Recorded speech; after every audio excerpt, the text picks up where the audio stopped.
Diplomatically, we have been clear with the Chinese that we will not tolerate any attempt to unilaterally change the LAC.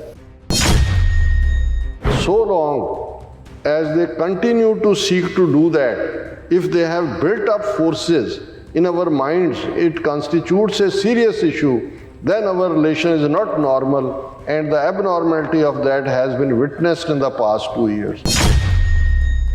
2020 ਤੋਂ ਪਹਿਲਾਂ ਗਲਵਾਨ ਵੈਲੀ clash ਤੋਂ ਪਹਿਲਾਂ ਜੇ ਚੀਨ ਦਾ ਭਾਰਤ ਦੇ ਨਾਲ ਟ੍ਰੇਡ ਸਰਪਲਸ $100 ਬਿਲੀਅਨ ਦਾ ਸੀ ਤਾਂ ਹੁਣ 140 ਬਿਲੀਅਨ ਦਾ ਕਿ ਇਹਨਾਂ 2 ਸਾਲਾਂ 'ਚ ਇੱਕ ਪਾਸੇ ਤੁਸੀਂ ਕਹਿ ਰਹੇ ਹੋ ਜੀ ਦੇਖੋ ਅਸੀਂ ਦੱਸ ਹੀ ਰਹੇ ਹਾਂ ਨਾਰਮਲ ਨਹੀਂ ਰਹਿਣਗੇ, ਜ਼ਿਆਦਾ ਤੁਸੀਂ ਉਹਨਾਂ ਤੋਂ ਇੰਪੋਰਟ ਕਰ ਰਹੇ ਹੋ। House should be understanding of the national sensitivity of such a delicate matter ਕਿ ਮੇਰੇ ਹੱਥ ਜੁੜੇ ਨੇ, ਹੁਣ ਮੈਨੂੰ ਇਹਦੇ ਤੇ ਹੋਰ ਨਾ ਅੱਗੋਂ ਪੁੱਛੋ, ਇਹ ਬਹੁਤ ਨੈਸ਼ਨਲ ਸੈਂਸਿਟੀਵਿਟੀ ਹੈ। ਜੇ ਤੁਸੀਂ ਟੋਲਰੇਟ ਨਹੀਂ ਕੀਤਾ ਜਾਂ ਨਹੀਂ ਸੀ ਕਰਨਾ ਤੇ ਫਿਰ ਤੁਸੀਂ ਇਹ ਮੰਗ ਕਿਉਂ ਨਹੀਂ ਕਰਦੇ? ਤੁਸੀਂ ਕਹਿੰਦੇ ਕਿਉਂ ਨਹੀਂ ਵੀ ਚੀਨ ਨੇ ਅਟੈਕ ਕੀਤਾ, ਤੁਹਾਡਾ 2000 ਸਕੁਅਰ ਕਿਲੋਮੀਟਰ ਲਿਆ, ਹੁਣ ਤੋਂ ਵਾਪਸ ਲਓ।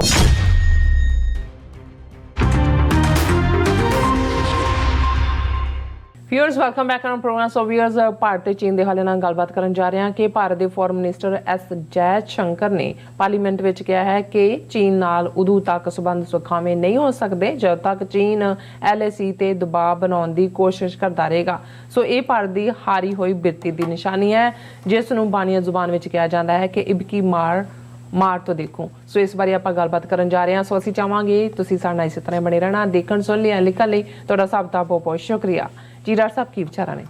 ਦੇਖੋ, ਅਸੀਂ ਆਪਣੇ ਸਾਰੇ ਵਿਊਅਰਸ ਦਾ ਸ਼ੁਕਰੀਆ ਅਦਾ ਕਰਦੇ ਹਾਂ ਜਿਹੜੇ ਲਾਈਵ ਚੈਟ ਤੇ ਜੁੜੇ ਹੋਏ ਨੇ। ਅੱਛਾ, ਆਰੀਅਨ ਕਲੀਅਰ ਜੀ ਨੇ ਇਹ ਲਿਖਿਆ ਕਿ ਵੇਦ, ਪੁਰਾਣ, ਉਪਨਿਸ਼ਦ, ਰਾਮਾਇਣ, ਮਹਾਭਾਰਤ, ਗੀਤਾ ਸਭ ਬੁੱਕਸ 10th ਸੈਂਚੁਰੀ ਤੋਂ ਬਾਅਦ ਬੁੱਧਿਸਟ, ਜੈਨ, ਗ੍ਰੀਕ ਤੇ ਯਹੂਦੀ ਬਾਈਬਲ ਦੀ ਕਾਪੀ ਕਰਕੇ ਲਿਖੀਆਂ ਗਈਆਂ ਸੀ।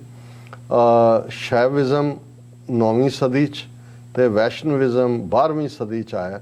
ਤੁਹਾਡੀ ਜਿਹੜੀ ਹੈ ਆਰੀਅਨ ਕਲੀਅਰ ਜੀ, ਸ਼ੁਕਰੀਆ ਲਿਖਣ ਦੇ ਲਈ, ਤੁਸੀਂ ਕਾਫੀ ਠੀਕ ਕਿਹਾ।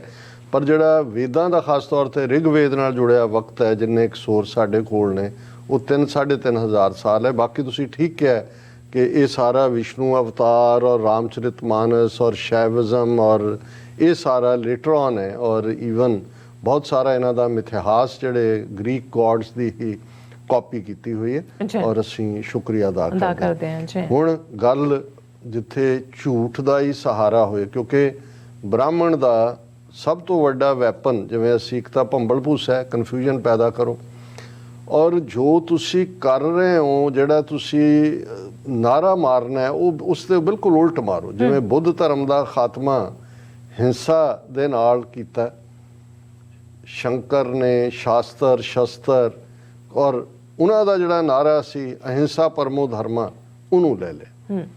ਹੁਣ ਸਾਰਾ ਵਰਤਾਰਾ ਇੰਡੀਅਨ ਸਟੇਟ ਦਾ ਪਿਛਲੇ 75 ਸਾਲਾਂ ਤੋਂ ਤਾਂ ਬ੍ਰਾਹਮਣਵਾਦ ਦਾ 3,500 ਸਾਲ ਤੋਂ 4,000 ਸਾਲ ਤੋਂ ਝੂਠ ਤੇ ਖੜਾ ਹੈ। ਲੇਕਿਨ ਉਹਨਾਂ ਦਾ ਤੁਸੀਂ ਦੇਖੋ ਸਤਿਅਮੇਵ ਜਯਤੇ, ਜਿੱਤ ਸੱਚ, ਜਿਨ੍ਹਾਂ ਨੇ ਸੱਚ ਬੋਲਣਾ ਕਦੇ ਸਿੱਖਿਆ ਹੀ ਨਹੀਂ, ਜਿਨ੍ਹਾਂ ਦਾ ਸਾਰਾ ਵਪਾਰ, ਸਾਰੀ ਉਹਨਾਂ ਦੀ ਹੋਂਦ ਹੀ ਝੂਠ ਦੇ ਉੱਤੇ ਖੜੀ ਹੈ, ਉਹ ਜਿਹੜੇ ਨੇ, ਔਰ ਜਿਨ੍ਹਾਂ ਨੇ ਸਭ ਤੋਂ ਪੁਰਾਣਾ ਜ਼ਾਤ ਪਾਤੀ ਸਿਸਟਮ, ਜਿਹਦੇ 'ਚ ਕਿ ਲੋਕਾਂ ਦੇ ਮੁੱਢਲੇ ਹੱਕ ਖੋ ਕੇ ਵਰਣ ਆਸ਼ਰਮ, ਕਲਰ ਬੇਸਡ ਡਿਵੀਜ਼ਨ ਕੀਤੀ, ਉਹਨਾਂ ਦਾ ਤੁਸੀਂ ਦੇਖੋਗੇ ਬਾਹਰ ਆ ਕੇ ਉਹ ਇੱਕ ਅੱਧਾ ਸ਼ਲੋਕ ਸੁਣਾਉਣਗੇ, ਜੀ ਅਸੀਂ ਤਾਂ ਸਾਰੇ ਸੰਸਾਰ ਨੂੰ ਕੁਟੁੰਬ ਸਮਝਦੇ ਵੀ ਤੁਸੀਂ ਤਾਂ ਆਮ ਲੋਕਾਂ ਨੂੰ ਵੀ, ਇੱਕ ਵੱਡਾ ਤਬਕਾ ਸ਼ੂਦਰ, ਔਰਤ, ਔਰ ਉਹ ਹਕੂਕ ਵੀ ਉਹਨਾਂ ਨੂੰ ਨਹੀਂ ਦਿੱਤੇ ਜਿਹੜੇ ਐਨੀਮਲਸ ਦੇ ਕੋਲ ਨੇ। ਔਰ ਜੇ ਤੁਸੀਂ ਮਨੂ ਸਮ੍ਰਿਤੀ, ਜਿਹੜਾ ਰੀਅਲ ਹਿੰਦੂ ਧਰਮ ਦਾ ਜਿਹੜਾ ਲਾਅ ਹੈ, ਉਹ ਤੁਸੀਂ ਦੇਖੋਗੇ ਤਾਂ ਫਿਰ ਇਸ ਤੋਂ ਬਰੂਟਲ ਸਿਸਟਮ ਜਿਹੜਾ ਅੱਜ ਵੀ ਇੰਪਲੀਮੈਂਟ ਹੈ, ਭਾਵੇਂ ਲੈਟਰਸ ਆਫ ਇੰਡੀਅਨ ਕਨਸਟੀਟਿਊਸ਼ਨ ਬਹੁਤ ਸੈਕੂਲਰ ਨੇ, ਲੇਕਿਨ ਜਿਹੜੀ ਸਪਿਰਿਟ ਹੈ ਉਹ ਮਨੂ ਸਮ੍ਰਿਤੀ 'ਚ ਲਾਈ ਕਰਦੀ ਹੈ। ਔਰ ਉਹੀ ਝੂਠ ਤੁਸੀਂ ਉਹਨਾਂ ਦਾ ਜੈ ਸ਼ੰਕਰ, ਐਸ ਜੈ ਸ਼ੰਕਰ, ਜਿਹੜਾ ਕਦੇ ਪਿੰਡ ਦਾ ਸਰਪੰਚ ਨਹੀਂ ਬਣਿਆ, ਇੰਡੀਅਨ ਫੋਰਨ ਸਰਵਿਸ 'ਚ ਇਹਦਾ ਪਿਓ ਵੀ ਡਿਪਲੋਮੈਟ ਸੀ, ਉਹਨੂੰ ਸਿੱਧਾ, ਔਰ ਇਹਨਾਂ ਨੂੰ ਇਹ ਗੰਗਾ ਜਮਨਾ ਵਾਲਿਆਂ ਨੂੰ ਕੋਈ ਨਾ ਕੋਈ ਸਾਊਥ 'ਚੋਂ ਚਾਹੀਦਾ ਹੁੰਦਾ ਤਾਂ ਕਿ ਇਹ ਦੱਸਣ ਲਈ ਵੀ ਕਿ ਸਾਡੀ ਯੂਨਿਟੀ ਹੈ, ਔਰ ਉਹਨਾਂ ਦੀ ਅਕਲ ਨੂੰ ਇਹ ਆਪਣੇ ਏਜੰਡੇ ਦੇ ਲਈ ਇਸਤੇਮਾਲ ਕਰਦੇ ਨੇ। ਔਰ ਜਿਵੇਂ ਅਸੀਂ ਨਰਸਿਮਹਾ ਰਾਓ ਦੇਖਿਆ ਕਿ ਭਾਈ ਉਹਦੇ ਧੋਤੀ ਦੇ ਥੱਲੇ ਖਾਕੀ ਨਿੱਕਰ ਸੀ। ਬਾਬਰੀ ਮਸਜਿਦ ਜਦੋਂ ਢਾਈ ਗਈ ਉਹ ਪ੍ਰਾਈਮ ਮਿਨਿਸਟਰ ਹਾਲਾਂ ਉਹਦੇ ਬਾਰੇ ਸੀ ਜੀ ਉਹ 10 ਜ਼ਬਾਨਾਂ ਬੋਲਦਾ ਹੈ, ਫਲਾਣਾ ਢਿਮਕਾ। ਇਹੀ ਹਾਲ ਐਸ ਜੈ ਸ਼ੰਕਰ ਦਾ। ਇਹਦਾ ਪਿਓ ਵੀ ਵੱਡਾ ਡਿਪਲੋਮੈਟ ਸੀ। ਇਹਦਾ ਪਿਓ ਵੀ ਜਿਹੜਾ ਬਹੁਤ ਮੈਂਡਰਿਨ ਜਿਹੜੀ ਚਾਈਨੀਜ਼ ਅਫੀਸ਼ੀਅਲ ਡਾਇਲੈਕਟ ਹੈ ਬੋਲਿਆ ਜਾਣ ਵਾਲਾ ਉਹ ਬੋਲਦਾ ਸੀ। ਇਹ ਵੀ ਬੋਲਦਾ ਹੈ ਮੈਂਡਰਿਨ। ਔਰ ਜਿਉਂ ਹੀ ਫੋਰਨ ਸਰਵਿਸ 'ਚੋਂ ਆਇਆ ਸਿੱਧਾ ਇਹਨੂੰ ਜਿਹੜਾ ਰਿਟਾਇਰਮੈਂਟ ਤੋਂ ਬਾਅਦ ਫੋਰਨ ਮਿਨਿਸਟਰ ਬਣਾ ਦਿੱਤਾ ਗਿਆ। ਔਰ ਇਹ ਸਾਰੀ ਜਿਹੜੀ ਲਾਈਨ ਡਰਾ ਕੀਤੀ ਹੈ ਜਿਸ ਕਿਸਮ ਦਾ ਲਿਜਾ ਕੇ ਚੀਨ ਦੇ ਅਗੇਂਸਟ ਭੁਗਤਾਨ ਦਾ, ਇਹਦਾ ਆਰਕੀਟੈਕਟ ਅਜੀਤ ਡੋਵਲ ਦੇ ਨਾਲ ਮਿਲ ਕੇ ਇਹੀ ਐਸ ਜੈ ਸ਼ੰਕਰ। ਹੁਣ ਅਸੀਂ ਦੇਖਦੇ ਹਾਂ ਔਰ ਇਹਨਾਂ ਦਾ ਹੀ ਮੈਂ ਰਿਲਾਈ ਕਰਦਾ ਹਾਂ ਇਹਨਾਂ 'ਚ ਜੇ ਪ੍ਰਵੀਨ ਸਾਨੀ ਇਹਨਾਂ ਦਾ ਡਿਫੈਂਸ ਐਕਸਪਰਟ ਹੈ, ਉਹਨੇ ਪਿਛਲੇ ਦਿਨਾਂ 'ਚ ਆਪਣੀ ਇੱਕ ਵੀਡੀਓ ਦੇ ਵਿੱਚ ਕਿਹਾ ਸੀ ਕਿ ਵੀ ਇਹ ਜਿਹੜਾ ਕਿਹਾ ਜਾ ਰਿਹਾ ਕਿ ਗਲਵਾਨ ਵੈਲੀ ਔਰ ਦੂਸਰੇ ਟਕਰਾਅ 'ਚ ਚੀਨ ਨੇ 1000 ਸਕੁਅਰ ਕਿਲੋਮੀਟਰ ਟੈਰੀਟਰੀ ਲਈ। ਇਹ 1000 ਨਹੀਂ 2000 ਤੋਂ ਜ਼ਿਆਦਾ ਹੈ। ਉਹਨੇ ਇਨਸਾਈਡ ਉਹਨਾਂ ਦੇ ਸੋਰਸਿਸ ਤੋਂ ਕੋਟ ਕੀਤਾ। ਹੁਣ ਜਿਨ੍ਹਾਂ ਦੀ 2000 ਹੀ ਚਲੋ ਮੰਨ ਲਓ, ਹਾਲਾਂ ਮੇਰਾ ਇਹ ਅੰਦਾਜ਼ਾ ਕਿ ਇਸ ਤੋਂ ਵੀ ਮੱਚ ਮੋਰ ਹੈ ਜੇ ਤੁਸੀਂ ਉਸ ਸਾਰੇ ਦੇ ਨਾਲ ਮਿਲਾਓ। ਜਿਵੇਂ ਇਹਨੇ ਉਹ ਚੱਪਣ ਕੱਦੂ ਨੇ ਅਮਿਤ ਸ਼ਾਹ ਨੇ ਜਦੋਂ ਕਸ਼ਮੀਰ ਦਾ ਆਈਨੀ ਸਟੇਟਸ ਖਤਮ ਕੀਤਾ ਆਈਨੀ ਗੁੰਡਾਗਰਦੀ ਕਰਕੇ, ਉਹਨੇ ਕਿਹਾ ਸੀ ਅਸੀਂ ਅਕਸਾਈ ਚਿੰਨ੍ਹ ਵੀ ਲਵਾਂਗੇ। ਹੁਣ ਤੁਸੀਂ ਅਕਸਾਈ ਚਿੰਨ੍ਹ ਵੀ ਲੈ ਲਓ, 30,000 ਸਕੁਅਰ ਕਿਲੋਮੀਟਰ ਉਹ ਵੀ ਨਾਲ ਜੋੜ ਲਓ ਤੇ ਆ ਜਿਹੜਾ ਹੁਣੇ ਹੀ ਤੁਹਾਡੇ ਹੁੰਦਿਆਂ ਖੋਇਆ। ਲੇਕਿਨ ਇਹਨਾਂ ਬਹਾਦਰ ਭਾਰਤ ਮਾਤਾ ਦੇ ਸਪੂਤ ਆਪਣੇ ਆਪ ਨੂੰ ਕਹਿਣ ਵਾਲੇ 56 ਇੰਚ ਦੀ ਛਾਤੀ ਵਾਲਿਆਂ ਨੂੰ ਦੇਖੋ, ਇਹ ਇੰਨਾ ਕਰੇਜ ਵੀ ਨਹੀਂ ਕਰ ਸਕੇ ਕਿ ਇਹ ਕਹਿਣ ਕਿ ਚੀਨ ਐਗਰੈਸਰ ਹੈ, ਚੀਨ ਨੇ ਸਾਡੀ ਜਿਹੜੀ ਹੈ ਉਹ ਜ਼ਮੀਨ ਖੋਈ ਹੈ, ਅਸੀਂ ਵਾਪਸ ਲਵਾਂਗੇ। ਜੋ ਜੇ ਮਤੇ ਅਕਸਾਈ ਚਿੰਨ੍ਹ ਦੇ ਉੱਤੇ ਅਮਿਤ ਸ਼ਾਹ ਨੇ ਕੀਤੇ ਸੀ। ਹੁਣ S Jai Shankar already winter session ਸ਼ੁਰੂ ਹੋ ਗਿਆ ਪਾਰਲੀਮੈਂਟ ਦਾ। ਔਰ ਕੱਲ ਜਦੋਂ ਉਹਨੂੰ ਪਾਰਲੀਮੈਂਟ ਦੇ ਵਿੱਚ ਇਸ ਦੇ ਬਾਰੇ ਪੁੱਛਿਆ ਗਿਆ, ਕਾਂਗਰਸ ਦੇ ਪ੍ਰਮੋਦ ਤਿਵਾੜੀ ਔਰ ਨਾਸਰ ਹੁਸੈਨ ਨੇ ਬਾਰਡਰ ਸਿਚੁਏਸ਼ਨ ਦੇ ਉੱਤੇ ਸਵਾਲ ਪੁੱਛਿਆ ਤੇ ਉਹਨੇ ਇਹ ਕਿਹਾ ਕਿ ਜੀ diplomatically we have been clear with the Chinese that we will not tolerate any attempt to unilaterally change the LAC। ਜੇ ਤੁਸੀਂ ਟੋਲਰੇਟ ਨਹੀਂ ਕੀਤਾ ਜਾਂ ਨਹੀਂ ਸੀ ਕਰਨਾ ਤੇ ਫਿਰ ਤੁਸੀਂ ਇਹ ਮੰਗ ਕਿਉਂ ਨਹੀਂ ਕਰ, ਤੁਸੀਂ ਕਹਿੰਦੇ ਕਿਉਂ ਨਹੀਂ ਵੀ ਚੀਨ ਨੇ ਅਟੈਕ ਕੀਤਾ ਤੁਹਾਡਾ 2000 ਸਕੁਅਰ ਕਿਲੋਮੀਟਰ ਲਿਆ, ਹੁਣ ਤੋਂ ਵਾਪਸ ਲਓ। ਤੁਹਾਡੀ ਫੌਜ ਉੱਥੇ ਤੁਸੀਂ ਬਿਠਾਈ ਹੋਈ ਹੈ, ਗਾਂ ਮਾਤਾ ਤੁਹਾਡੇ ਨਾਲ ਹੈ, ਉਹਦੀ ਪੂਜਾ ਕਰੋ ਗਾਂ ਮਾਤਾ ਦੀ ਲਿਜਾ ਕੇ ਬਾਰਡਰ ਦੇ ਉੱਤੇ। ਔਰ ਫਿਰ ਜਿਹੜੇ ਤੁਹਾਡੇ ਮਹਾਭਾਰਤ ਕਾਲ ਦੇ ਬੜਾ ਨਿਊਕਲੀਅਰ ਤੁਹਾਡੇ ਕੋਲ ਹੈ ਉਹ ਇਸਤੇਮਾਲ ਕਰੋ, ਨਾਲ ਮੰਤਰ ਪੜ੍ਹੋ ਮੰਦਰਾਂ ਦੇ ਵਿੱਚ ਜਿੱਥੇ ਜਾ ਕੇ ਜੋ ਤੁਸੀਂ ਡਰਾਮੇਬਾਜ਼ੀ ਕਰਦੇ ਹੋ। ਫਿਰ ਜਿਹੜਾ ਉਹਨਾਂ ਨੇ ਇਹਨੂੰ ਅੱਗੇ ਲਿਜਾਂਦੇ ਹੋ ਕਹਿੰਦਾ so long as they continue to seek to do that if they have built up forces in our minds it constitutes a serious issue, then our relation is not normal and the abnormality of that has been witnessed in the past 2 years।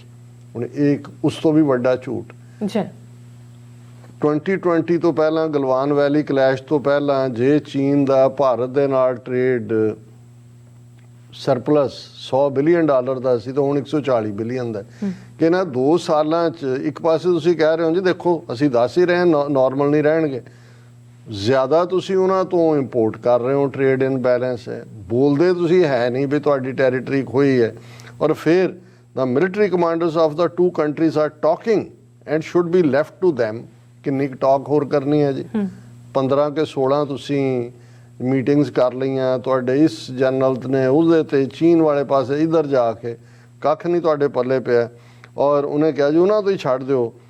House should be understanding of the national sensitivity of such a delegate matter ਕਿ ਮੇਰੇ ਹੱਥ ਜੁੜੇ ਨੇ, ਹੁਣ ਮੈਨੂੰ ਇਹਦੇ ਤੇ ਹੋਰ ਨਾ ਅੱਗੋਂ ਪੁੱਛੋ, ਇਹ ਬਹੁਤ ਨੈਸ਼ਨਲ ਸੈਂਸਿਟਿਵਿਟੀ ਹੈ। ਹੁਣ ਇਹ ਨਾਲ ਦੀ ਨਾਲ ਕਿ ਜੇ ਨਾ ਕਰੇਗਾ LAC ਸਾਡੇ ਨਹੀਂ ਤੇ ਮੈਂ ਉਹ ਕਹਾਣੀ ਜਿਹੜੀ ਅਕਸਰ ਕਹੀ ਜਾਂਦੀ ਹੈ ਕਿ ਭਾਈ ਜਦੋਂ ਜੇ ਤੁਸੀਂ ਇੱਕ ਬਾਣੀਏ ਨੂੰ ਢਾ ਲਿਆ ਔਰ ਉਹਦੇ 4 ਮਾਰਦੇ ਹੋ, ਤੁਹਾਡੇ ਤੋਂ ਛੁਡਾ ਕੇ ਦੂਰ ਜਾ ਕੇ ਖਲੋ ਕੇ ਕਹਿੰਦਾ ਇਬ ਕੀ ਬਾਰ ਮਾਰ ਤੋਂ ਦੇਖੋ, ਤੁਸੀਂ ਫਿਰ ਉਹਨੂੰ ਜਾ ਕੇ ਫੜਿਆ, 4 ਪਹਿਲਾਂ 8 ਮਾਰੇ, ਫਿਰ ਛੁਡਾ ਕਹਿੰਦਾ ਇਬ ਕੀ ਬਾਰ ਮਾਰ ਤੋਂ ਦੇਖੋ। ਹੁਣ ਇਹ ਇਹਨਾਂ ਦੀ ਇਬ ਕੀ ਬਾਰ ਤਾਂ ਪਤਾ ਨਹੀਂ ਕਦੋਂ ਆਣੀ ਹੈ, ਪਰ ਚੀਨ ਨੇ ਇਹਨਾਂ ਨੂੰ ਚੰਗੀ ਤਰ੍ਹਾਂ ਜਿਹੜਾ ਉਹ ਕਟਾਪਾ ਚਾੜਿਆ ਹੋਇਆ। ਔਰ ਅਜੇ ਵੀ ਭਾਵੇਂ ਇਹਨਾਂ ਦੇ ਪਾਸੇ ਦੁਖਦੇ ਨੇ ਪਰ ਦੂਰ ਖਲੋ ਕੇ ਕਹਿੰਦੇ ਨੇ ਜੀ ਅਸੀਂ ਨਾਰਮਲ ਨਹੀਂ ਹੋਣਗੇ ਸੰਬੰਧ ਸਾਡੇ ਜਦੋਂ ਤੱਕ LAC ਤੇ ਉੱਤੇ ਚੀਨ ਆਪਣੀ ਜਿਹੜਾ ਪ੍ਰੈਸ਼ਰ ਬਣਾਈ ਰੱਖੇਗਾ। ਲੱਖ ਦਾਨਤ ਹੈ ਤੁਹਾਡੇ। ਜੀ ਡਾਕਟਰ ਸਾਹਿਬ ਤੁਹਾਡਾ ਬਹੁਤ ਬਹੁਤ ਧੰਨਵਾਦ। ਸਾਥ ਲੈਣਾ ਬ੍ਰੇਕ। ਵਿਊਅਰਸ ਤੁਸੀਂ ਕਿਤੇ ਨਹੀਂ ਜਾਣਾ, ਮਿਲਦੇ ਹਾਂ ਛੋਟੇ ਜਿਹੇ ਵਕਫੇ ਤੋਂ ਬਾਅਦ।